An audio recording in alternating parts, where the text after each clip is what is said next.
Dimension 20 just changed how I GM D&D and all TTRPGs. In fact, this video is universal. That's important because the latest season of Dimension 20, City Council of Darkness, actually uses the Vampire Masquerade system. But that doesn't stop Brennan from putting on a masterclass on how to GM D&D or any similar TTRPG. And there may be some spoilers for the season ahead, but don't worry, I'll keep them light. There are actually 5 things Brennan does in the latest season of Dimension 20 that I want to talk about. Here's a visual representation. Apparently, it's good for retention. I hate it. So first up, I want to talk about something that Brennan has done a lot in Dimension 20 in the past, but it's really noticeable this season, and that is his, And I'd make my dog a little Italian dog. So this really should have been in my video about hidden tricks DMs use, because Brennan does this thing I love where when his players do or say something absurd, and players will always do that, whether in a home game or when putting on a show, they can't help themselves. If they can be funny, they will be funny, and I love them for it, but sometimes it feels like if they make a weird reference or insult the BBEG or simply let an intrusive thought escape, the world should, react correctly. If a player says something to an NPC and the NPC is like, "What did you just say?" that can derail scenes. It can completely change the direction of what was happening. Examples of this are like in-jokes at the table, or weird character quirks, or just even a player misunderstanding the situation and saying the wrong thing as a player, not the character. Well, when that happens on Dimension 20, Brennan, as the NPC, just goes, A baffled question mark. He doesn't run with the scene, he doesn't yes and the bit, he actually kind of shuts it down, or he simply passes the ball back to the players. That way the PC gets to either backtrack or move on, or sometimes double down. Then when the ball gets passed back to Brennan, he has a better understanding of where the scene should go next. It's a super small thing, it's like a pause in the scene and just a confirmation button that the DM gives players. Like, did you just say that out loud? It's also just a way to subtly warn the players that they're pushing the suspension of disbelief of how these NPCs would logically react to stuff to its limits. Because if the DM hears a lot, it might be time to tone down the absurdity, because there may be real consequences for it soon. They're kind of like warning shots from the DM. And you get to do all this in-game, rather than losing immersion and talking above the table. I give this one a 4 out of 5, but like all things in this video, it won't be for every table. Some tables want that absurdity to have instant consequences, while others may just never be that absurd to begin with, so mileage can vary. Next up, I want to talk about something Brennan does in the penultimate episode of this series, and it's actually how he handles the recap. And I don't just mean, last we left off, this happened and this happened. I mean how Brennan reminds his players of all the loose threads from previous episodes. You see, in the second to last episode of this series, Brennan recaps in scene all the loose ends from the series by having an NPC in the know chat with a player character about all the problems that are yet to be resolved, as well as rumours and plot hooks that still need to be settled. He uses an NPC as a narrative device to get the players up to speed. I won't spoil exactly how Brennan manages this in the episode, but a great way to do this in general is having an NPC who loves gossip or holds some kind of status and is invested in the story themselves, and they don't have to straight up tell PCs what needs to happen, they just casually chat about it. Did you hear about this? Did you hear about that? For example, the players wake up in the inn, and at breakfast, Marge, the owner, comes over telling them about all the crazy things that happened recently. And this can be the recap for the past few sessions, or even just this session if a lot has happened. Did you hear someone broke into this place? Or someone defeated that person? Someone really embarrassed themselves doing this last week. It reminds the players what they did last session, because they are the people who did those things. But Marge can also go on to say, "I also can't believe the sky is still green," or "those flyers about the missing children are still up," or "the governor is so corrupt, somebody has to do something about that damn corrupt governor," or "the local talent show is starting tonight. If you guys want to join, you gotta sign up quick." So now the players know what they did last session and what is going on this session and what needs to be done. And this will be stuff the players are probably aware of already. It's just a fun reminder, and it allows the players to bounce off this NPC and for the GM to gather information about what the players want to do and what direction they want to go in. And I'm sure it's something people do all the time, but I bet a lot of GMs just kind of do it subconsciously to keep players on the right track. Well, to do it so efficiently, like Brennan does, and use an NPC specifically for this reason, I think it's truly genius. The players get their recap, they get reminded of what happened, they get reminded of what they need to do, they get reminded of any loose threads, and they get to stay immersed in the game and roleplay through it. Like I said, genius, but it does only get 3 out of 5 stars. because it's not something you can do or should do often. It can become a little absurd if you do it every session, for example. And if you don't have an NPC that it makes sense for, it's just going to feel very forced. But you can get creative with something like this. Maybe a newspaper gets delivered with all the past and current events on it that the PCs can read. But even then, this is best used, as Brennan did, when the campaign is winding down. If you have a limited number of sessions, doing it at the start of the second to last session means the players can have enough time to do everything they want and hopefully tie a nice bow on the whole thing during the last session.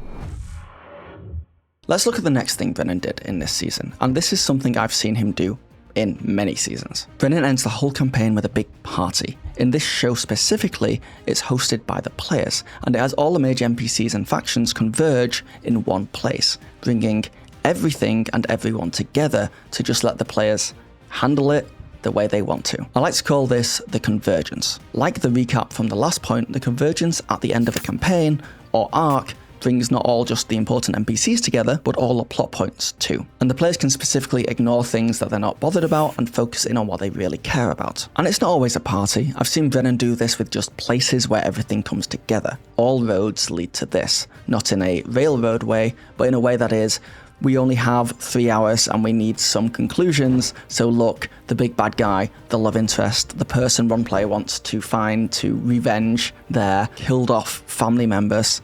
They're a rogue, by the way. All those people somehow happen to be in the same place at the same time. And it's then the place where the big battle at the end happens, where the ritual that the big boss needs to complete, it happens to be in that space. So everything converges together.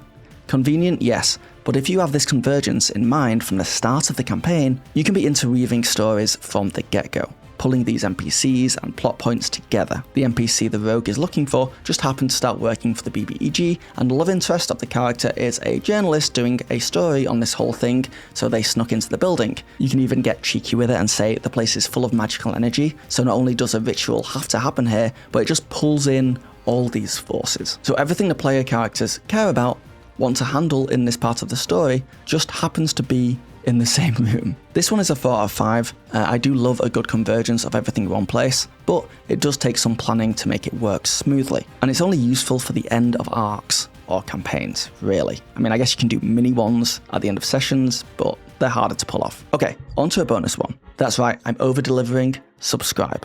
But I wanted to include this. Brennan is not super versed in this vampire system. And a few times he says it. He says, I don't know this game super well, so let's just do it like this.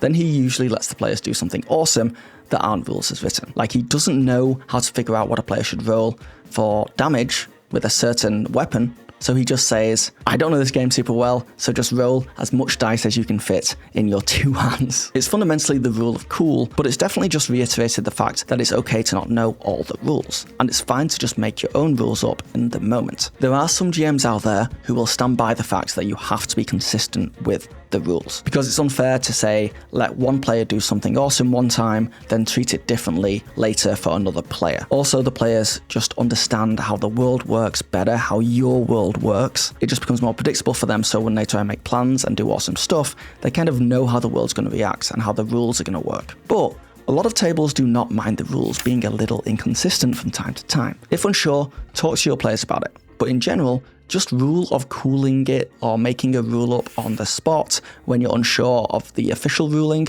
or you just think your rule is better in the moment, go for it. Change it. I'd say just let your players know this is a one-off and it's not rules as written, and also make the rule favor the players.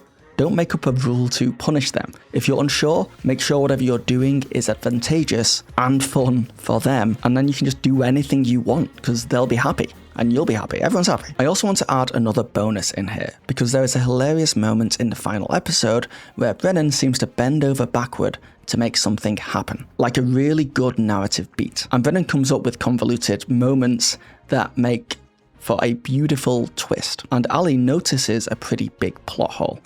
And when they ask Brennan about it, he just kind of smugly and cheekily nods to the camera, like, yep. I guess that is what happened. Don't question it. Did Nancy call the bat and say fly here? What was it? The bat has a phone. The bat, well, yeah. The bat has a phone. It's something I wanted to include here because obviously this is a non-serious, funny game, which can get away with stuff like this. But if you're running a similar type of game, don't worry too much about the plot making sense down to the individual moving parts, just as long as overall it makes sense. In fact, earlier in the same episode, Brennan and the players constantly retconned and moved stuff around because they were forgetting certain characters who were there, or certain things, or they just wanted to change what they did. Now, don't get me wrong, I do like narrative consistency, but I'm also very much team what Brennan does here, which is yes and go with the flow and just make things work and keep things moving. And if there are a few inconsistencies or plot holes, if something really doesn't make sense, if you look into it too much, that's fine. Just move on, or just come up with a weak reason why to fill in the gap and then get on with it. Because otherwise you can spend too much time just dotting the I's and crossing the T's and making sure everything makes sense. And you don't actually give the story enough room to grow in the direction it's meant to go in. So hold on gently, as they say. Don't hold on too tight. Hold on to the narrative gently. Help form it like you're doing pottery, but don't constrict it too hard. What? Okay, on to the 4th out of 5 things Brennan did this campaign that really wowed me. And we talked about this in my last exploration video, but I think it's so integral to what made this game so fun for the players. And that is that Brennan gave them a sandbox of a town to play in and do whatever they wanted with it, but still keep things very controlled. What's interesting is when people talk about an open game where players have a ton of freedom to tell a story any way they want, or a more linear game where there's kind of a main story thread and the players are expected to follow it, Sandbox versus Railroad, I think people go to extremes. If you're playing a railroady game, it's super linear and the players don't have much choice but to stay on track. They can still do things and have agency, but everything from the NPCs to the BBEG to the stakes, maybe a time limit, is heavily pulling them in one direction. And the DM is very much there to help keep things on track. It's not a bad thing. It can actually be super fun. And when people think of sandbox games, they think of not a clear path, no railway tracks. Maybe there's multiple roads you can go down. Maybe it's just an open field and you go in whichever direction you want. And the GM's not going to be policing things as much, rather than trying to massage a story around the player's choices. There's pros and cons to running both, but in reality, there's no reason you have to choose one or the other. I did an interview with Deborah Ann Wall a few weeks ago, and she mentioned the idea of a sandbox on rails, and it kind of blew my mind a little. The idea that the players have this town as it is in Dimension 20, and they can go wherever they want, they can buy places, they can interact with NPCs, they can take NPCs off the table completely, and they can kind of choose the story they want to tell. But this town, Perpy, is still hurtling in one direction. The town is on train tracks. Brennan may not exactly know where the tracks go. Maybe there's a few tracks that he can kind of veer off on, but he is very much putting the pressure on the players. He has goals and places he wants the party to get to, and he's constantly keeping the players on track and reining them in. And by that, I don't mean he knows exactly where it's going to go from the start of the whole campaign, but I think session by session, Brennan has a good idea. He's fine improvising away from it, but it's on tracks a little bit. Brennan is constantly keeping the players on the track and reining them in. And we can talk about exactly how he does that in the next point. But really what I took away from the way Brennan GM'd this game was trust your players. Give them unprecedented power to really affect the world and story. Let them do whatever they want, but when things get a little too chaotic, have something to drop in front of them that they have to deal with. Something they have to band together to overcome. The way I'm envisioning it in my mind is not a sandbox on rails, but actually multiple sandboxes all connected by rails. And sometimes you're on a bit of track and you're in a very linear moment. It could be a full linear session and you as a player kind of know exactly what should probably happen next. And other times you're going to be in this massive open world with very little direction and you can just go wherever you want and do whatever you want narratively. But it's Brennan's trust in his players and his players' trust in him as well that allows them to keep everything from falling apart. And trusting your players goes way beyond this as well. It's something I've noticed. In that interview with Deborah Ann Wall, she says that she asks her players to follow the thread. Whatever, or multiple threads, whatever the GM's kind of dangling in front of you, follow it. Don't just walk in the opposite direction and decide to do something else that none of the players or the GM want you to do. Work with the other players and the GM to tell a story here.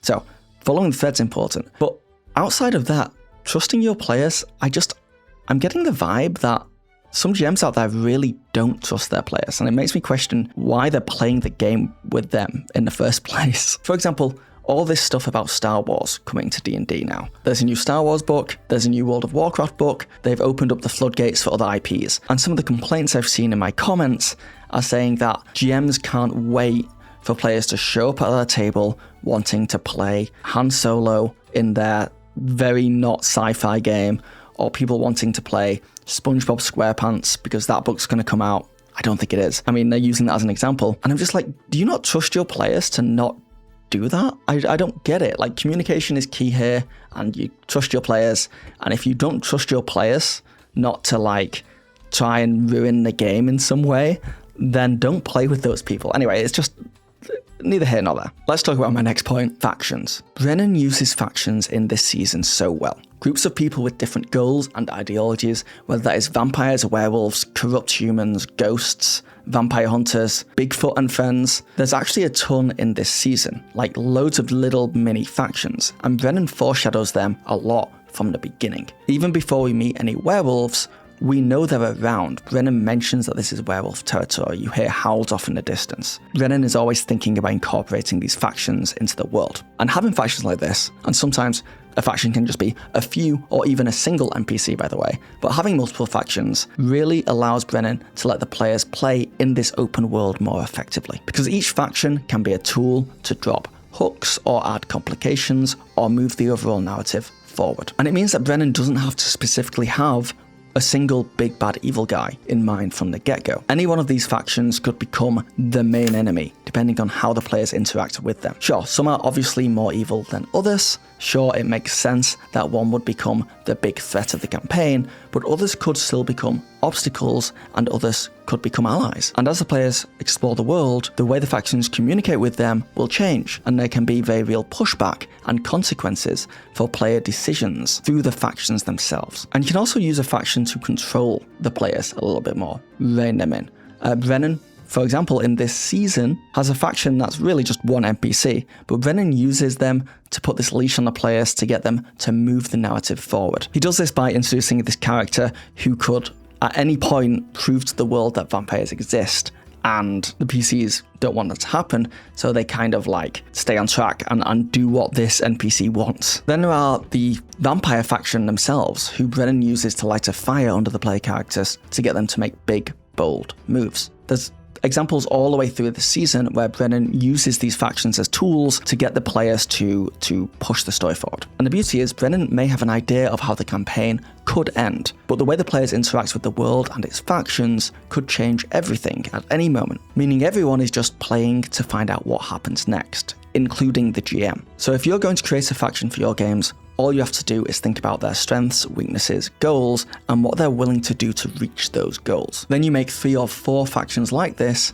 and you just made your world a lot more dynamic. Okay, one final bonus point. This whole campaign was a sandbox with a lot of different plots, objectives, and goals for the player characters to complete. And the decisions the players made and the plots they chose to go down meant once they defeated the big bads of their chosen stories, there were a few other threads and loose ends that weren't completed or tied up. There were pretty much some storylines that weren't finished. So for closure, Brennan does a kind of quick montage to try and tie everything up, which I love. When GMing, even if you have a good convergence of everything, don't feel the need to have the players finish absolutely everything. There can be side quests or adventures that they didn't finish, and you can just do that montage at the end, show them finishing it, have them roll to see how they ended up, and you can speedrun it, fundamentally. You can also leave a few bad guys still out there. You can end on a cliffhanger. Hell, you can even just end mid-sentence.